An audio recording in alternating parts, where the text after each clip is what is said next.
Dans cette vidéo, nous allons nous demander qu'est-ce qu'un marché. La notion de marché recouvre un ensemble très différent de situations. On peut tout d'abord distinguer les marchés selon leur échelle, le niveau local, national ou international. On peut les différencier selon ce qui les échange, des biens, des services, des actifs, du travail, etc. Enfin, les marchés se distinguent selon leur forme. Il peut s'agir de ventes aux enchères, de foires ou de salons, de marchés en ligne, etc. Cependant, au-delà de cette diversité, les marchés présentent des caractéristiques communes. Ils peuvent ainsi se définir comme le lieu, plus ou moins concret, de rencontre entre l'offre et la demande, cette rencontre aboutissant à des échanges qui se font à un prix de marché. L'expression plus ou moins concret fait référence au fait qu'il peut s'agir de rencontres directes ou indirectes, en ligne par exemple. Le terme d'offre renvoie à la quantité de biens et services que les offreurs sont prêts à vendre sur le marché à un prix donné. Le terme de demande renvoie lui à la quantité de biens et services que les demandeurs sont prêts à acheter sur le marché à un prix donné. Les marchés ne peuvent exister que sous certaines conditions.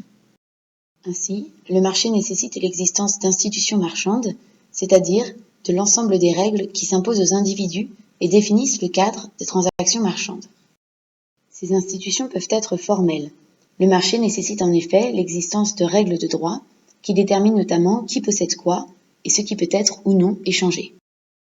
Les droits de propriété, c'est-à-dire la capacité donnée à un individu d'utiliser librement un bien, sont ainsi au fondement des échanges.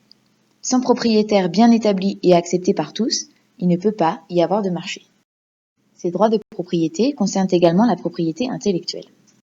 Il s'agit tout d'abord de la propriété industrielle, c'est-à-dire des brevets et marques déposées permettant de protéger les inventeurs des copies.